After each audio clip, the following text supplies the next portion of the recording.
Which statement best explains why nitrogen has a larger first ionization energy than oxygen? A. Nitrogen atoms have less repulsion between p orbital electrons than oxygen atoms. B. Nitrogen atoms have a smaller nuclear charge than oxygen atoms. C. Nitrogen atoms lose an electron from the 2s subshell, while oxygen atoms lose an electron from the 2p subshell. D. Nitrogen atoms have an odd number of electrons, while oxygen atoms have an even number. Let's begin by looking at statement A. To answer statement A, we need to draw out the electron arrangement of nitrogen and oxygen in the p orbitals.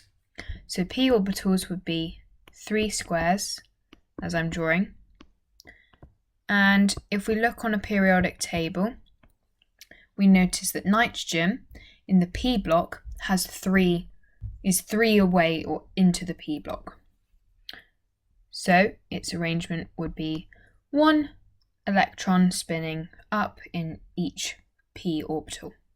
For oxygen, it's 4 away or into the p block. So it'd be 3 like with nitrogen, but 1 would have to have 2.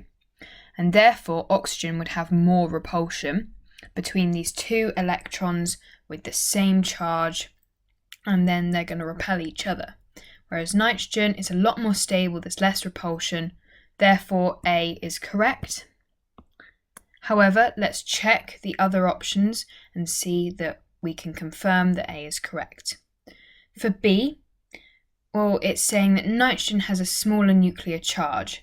Generally, if something has a high nuclear charge, it's got a high first ionization energy because there's more nuclear attraction.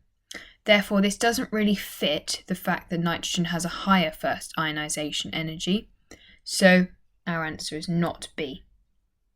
For C, well, nitrogen and oxygen are both going to lose their electrons from the 2p subshell because that is the most or least stable. They're going to donate them from the 2p before the 2s.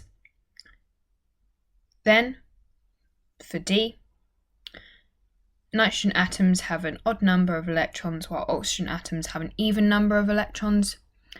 The number of electrons doesn't matter when it comes to ionization energy.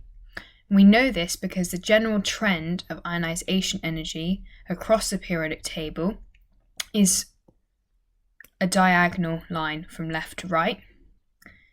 And this means that it's increasing as it switches from an odd to even number of electrons. Therefore, the number of electrons can't have any effect. So it's not C and it's not D. Therefore, our answer is confirmed that it's A. To get the mark for this question, we need to write A in the answer box provided.